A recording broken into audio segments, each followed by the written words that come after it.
আজকে আমাদের রান্নার মেনুতে আছে ডাল ভুনা, সজল ডাল রান্না করতেছে। আর কি রান্না করতেছো তুমি? পেঁপে ভর্তা করব। পেঁপে সিদ্ধ দিছো এটার মধ্যে? আচ্ছা, দেখাও। জাস্ট পেঁপে সিদ্ধ। আচ্ছা আচ্ছা, ঠিক আছে। সিদ্ধ করে তারপর কি ভাজা ভাজা করবা চুলায়? সিদ্ধ করে একটু হালকা বাগার দিয়ে ভর্তা করব। আচ্ছা আচ্ছা, মাখাবো তার জন্য আগে ভেজে নিলাম।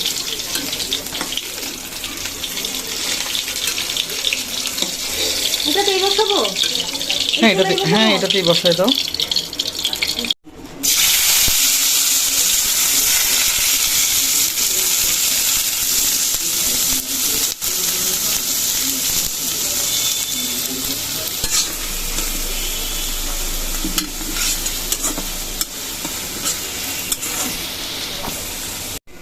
আদা রসুন বাটা,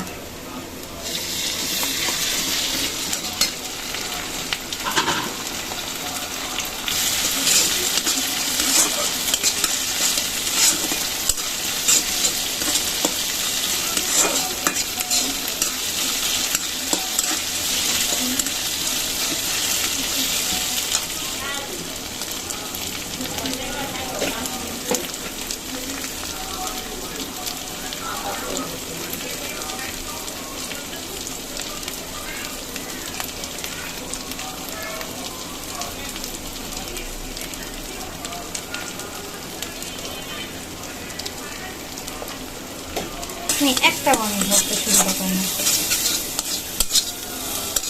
একটা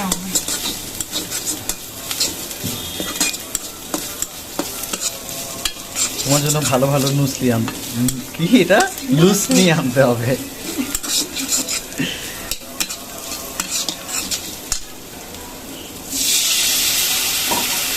সামান্য একটু পানি দিয়ে দিলে না, যাতে করে আসলে মশলাটা পুড়ে না যায়। মশলাটা একটু ভাজা ভাজা করা হচ্ছে এখন। মশলা কষানো হচ্ছে, আর মশলা কষাতে কষাতে ঝাঁঝালো গন্ধে হাঁচিও দিচ্ছে দুই একটা করে অনন্যা।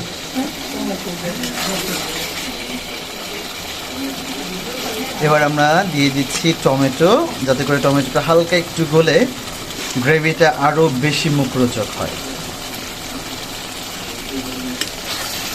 অনন্য স্পেশাল।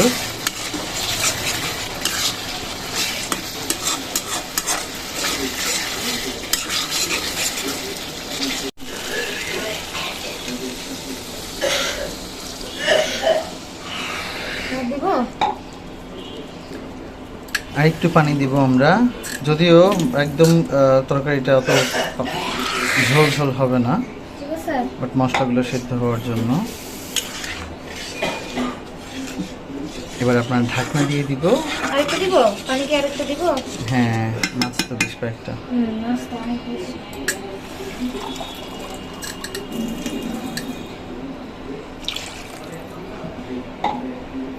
এবার ঢেকে মশলাটাকে সুন্দর করে রান্না করে তারপর একদম লাস্টে আমরা মাছ দেব। এখন একটু ধনিয়া পাতা দিয়ে দিব।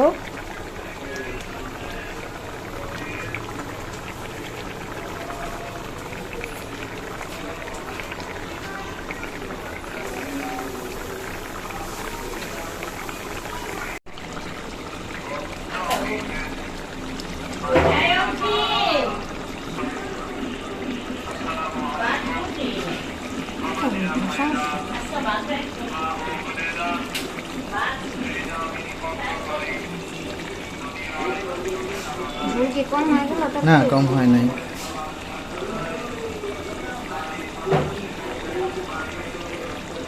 সবগুলো মাছ দেওয়ার পরে একটু জায়গা করে দিতে হবে।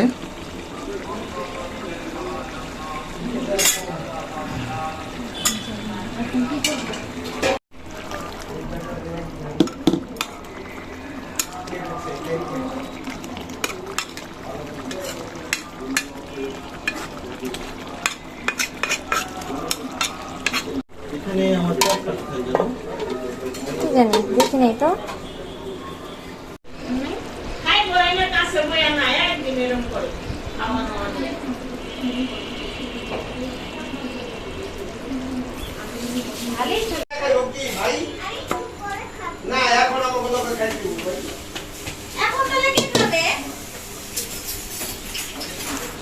একদম ভুনাও না, একদম ঝোলও না, একটু গ্রেভি গ্রেভি করে রান্না করা। কাজ আমার ঝোল পছন্দ, একেবারে ভুনা আমার পছন্দ না।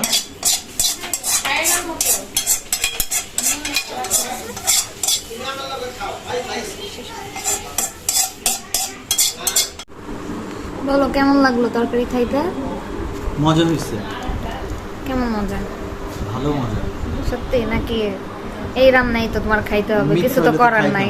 অবশ্যই করার আছে, রান্না মজা নাইলে আমি নিজে রান্না করে খাবো, আমার তো আর এটা নিয়ে কোনো প্রবলেম নাই, তাই না? ঠিক আছে, আল্লাহ হাফেজ। আল্লাহ হাফেজ।